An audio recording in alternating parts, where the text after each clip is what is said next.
साबिक वज़ीर-ए-आज़म इमरान खान साहब का स्टेटमेंट है वो मैं आपके सामने रखता हूँ। ये इंपॉर्टेंट स्टेटमेंट है क्योंकि लंबे अरसे के बाद इमरान खान साहब को बोलने का मौका दिया गया, उनकी बहनों से मुलाकात करवाई गई।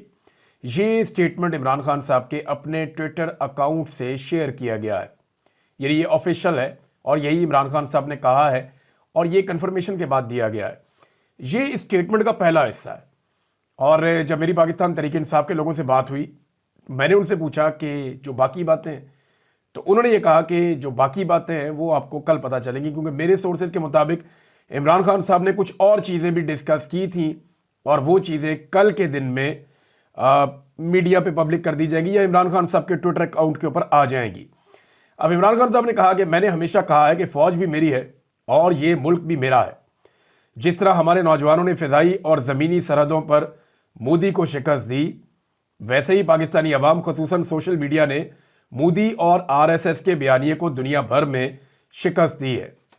मोदी ने पाकिस्तान में सिविलियन बच्चों, औरतों, बुजुर्गों और तनसीबात को टारगेट करके बुज़दिली का मुजाहरा किया, जिसका हमारी फोर्सेज ने बेहतरीन जवाब दिया।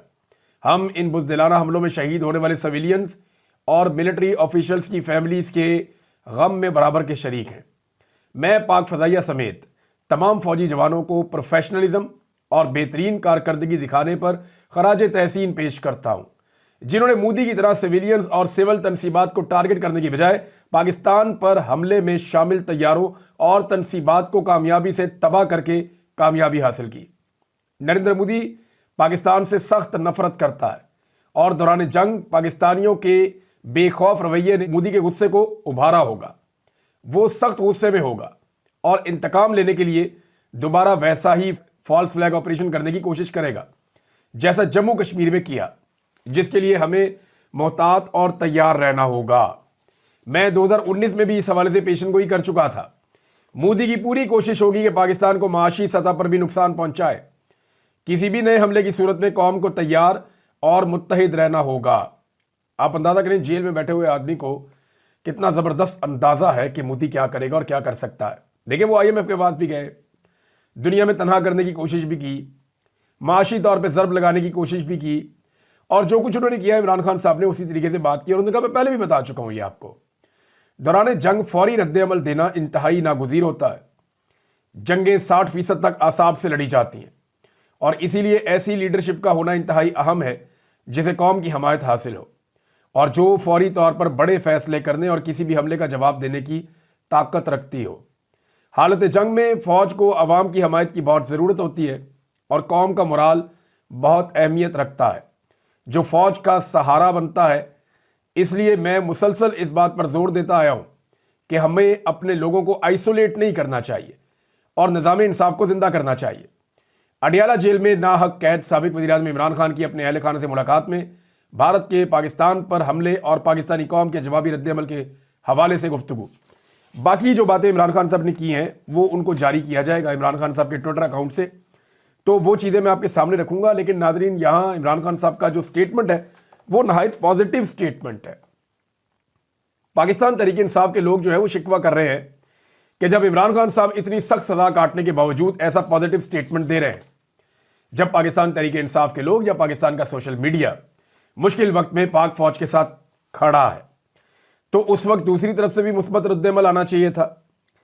यानी अब साहबजादा हामिद रज़ा साहब की बात अगर आप सुने तो वो ये कहते हैं कि इमरान खान ने मुस्बत पैगाम दिया है, मगर पाकिस्तान जिंदाबाद रैलियां निकालने पर, जो 11 मई को पाकिस्तान तहरीक इंसाफ ने प्लान किया था कि रैलियां निकालनी है पूरे पंजाब में और पाकिस्तान में, तो वो कह रहे हैं जी उसमें पंजाब पुलिस ने खुद जो कार्रवाइयाँ की हैं और जो गिरफ्तारियाँ की गई हैं वो नहायत अफसोसनाक है।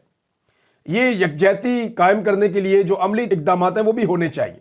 ज़बानी कलामी यकजहती नहीं होती, और अगर ये सिलसिला ना रुका तो आइंदा इससे भी ज़्यादा बुरे हालात हो जाएंगे कि जो तकसीम पैदा होती चली जा रही है वो मज़ीद तकसीम पैदा हो जाएगी। ये बात जनाब साहबजादा हामिद रज़ा साहब ने की। दूसरी जानिब नरेंद्र मोदी साहब के हालात ये हैं कि वो जंग हारने के बाद बहुत बुरी सूरत हाल में, यानी उनकी एयरफोर्स का नुकसान हुआ है। अगर नंबर आप देखें तो उन्होंने सिविलियंस को मारा है, जो एक शर्मनाक बात है, और उनकी फौज को ज्यादा मार पड़ी है, यह भी एक शर्मनाक बात है। तो दोनों तरफ से उन्होंने घटिया हरकत की। एक तो फौज लड़ नहीं पाई, उनको मार पड़ गई। दूसरा, जिनको मारा फौज ने वो निहत्थे थे, لیکن انڈین فوج نے کشمیریوں کو اتنا مارا کہ انہیں اب سویلینز کو مارنے کی عادت پڑ گئی ہے۔ نریندر مودی اب پہنچے اپنی ہاری ہوئی، ٹوٹی ہوئی، بوجھل، تھکی ہوئی، مایوس ایئر فورس کو حوصلہ دینے کے لیے کہ ان کا مورال تھوڑا بلند کیا جائے، ایئر فورس کو ہوش دلائی جائے، تو وہ ایئر فورس کے بعد پہنچے آدم پور ایئر بیس میں۔ یہ بھی انڈر اٹیک آئی تھی ایئر بیس، یہاں پہ نریندر مودی صاحب گئے تو پائلٹس نے اور ایئر مین نے اور باقی جو انڈین ایئر فورس کا، دیکھیں ہے تو وہ پروفیشنل ایئر فورس ہی ہے نا، ابھی ہاری ہوئی ہے، مایوس ہے، بیچارے بہت بری حالات کا شکار ہیں، پورے انڈیا میں ان پہ آوازیں اٹھ رہی ہیں، انہوں نے رافیل سمیت دیگر قیمتی طیارے ضائع کروائے ہیں، لیکن پھر بھی ان کے ساتھ کھڑا تو ہونا پڑے گا انڈیا کے پرائم منسٹر کو۔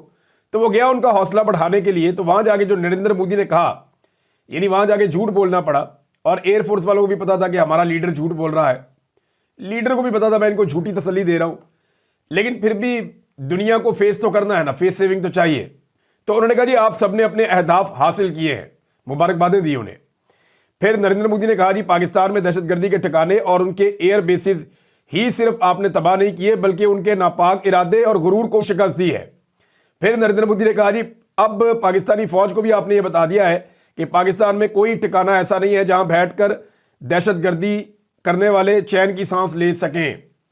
تو یہ جناب نریندر مودی صاحب کی سوچ ہے، اور وہ ایک شکست کو ایک فتح قرار دے رہے ہیں۔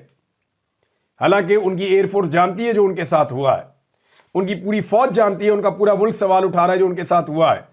جن لوگوں نے بھارت کو جنگی جنون میں مبتلا کیا ہوا تھا نا، وہ بہانے بنا رہے ہیں، وہ ٹی وی پہ بیٹھ کر اپنی ہار کو جیت میں تبدیل کرنے کی کوشش کر رہے ہیں۔ پاکستان کی جو سیلیبریشن انگلینڈ میں ہوئی ہیں، امریکہ میں ہوئی ہیں، دنیا بھر کے ممالک میں پاکستانی خوش ہوئے ہیں، چاہے وہ اوورسیز پاکستانی ہیں، جب وہ پاکستان کے اندر موجود ہیں۔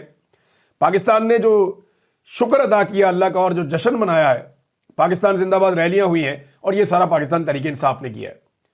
یعنی سیلیبریشن بھی پاکستان کی جو فتح ہے، یہ جو جن لوگوں کو لاگے حکومت میں بٹھایا گیا وہ فتح کی سیلیبریشن بھی نہیں بنا سکے۔ آپ اندازہ کریں کہ پی ایم ایل این نے سیلیبریٹ بھی نہیں کیا، پیپلز پارٹی نے سیلیبریٹ بھی نہیں کیا۔ سیلیبریٹ کس نے کیا؟ جس نے اس لڑائی کو جیتا، وہ پاکستان تحریک انصاف ہے، جنہوں نے سوشل میڈیا کے محاذ کے اوپر اور پروپیگنڈا کی وار میں انڈیا کو شکست دی، اور ساتھ ہی ساتھ جو ہے وہ قوم کا حوصلہ بھی بڑا بلند رکھا انہوں نے۔ یعنی ایسی ایسی میمز بنائی پاکستان کے میڈیا نے کہ جنگ کا خوف ہی نہیں تھا قوم کو، اور قوم جو ہے وہ بڑی ڈٹ کے اس جنگ میں اپنی فوج کے ساتھ اور اپنے ملک کے ساتھ اپنے دفاع کے لیے کھڑی ہوئی تھی۔ اب بلومبرگ نے ایک رپورٹ لکھی ہے ناظرین، یہ بڑی انٹرسٹنگ رپورٹ ہے۔ یہ جو آپریشن کیا پاکستان نے، اس میں جو رپورٹ ہے بلومبرگ کی، وہ کیا بتاتی ہے؟ وہ بڑا کلیئر کہہ چکی ہے کہ پوری دنیا میں دھوم مچ گئی ہے نا کہ پاک فضائیہ کے ہاتھوں بھارتی طیاروں کی تباہی سے جو ہے وہ پوری دنیا میں چینی ہتھیاروں کی دھوم مچ گئی ہے۔ بلومبرگ میں شائع ہونے والی ایک رپورٹ کے مطابق پاکستان کے شاہینوں نے چینی ساختہ J-10C لڑاکا طیاروں کی ذہانت اور مہارت سے ان کا بخوبی استعمال کیا ہے، جس کے باعث بھارت کے 3 جدید فرانسیسی رافیل طیاروں سمیت 5 بھارتی جنگی طیارے خزاں رسیدہ پتوں کی مانند ٹوٹ کر بکھر گئے۔ یعنی اب یہ تو بہت ہی خالص اردو لکھ دی ہے، لیکن دنیا یہ کہہ رہی ہے، یہ بلومبرگ کی رپورٹ ہے، کہ چینی ہتھیاروں کی مانگ میں اضافہ ہو گیا، جبکہ رافیل بنانے والی کمپنی جو ہے اس کی مانگ لگاتار نیچے جا رہی ہے۔ یہ نریندر مودی صاحب کا برا وقت چل رہا ہے، اب جو بھی ان کے ساتھ کھڑا ہوگا اس کی مانگ نیچے ہی جائے گی۔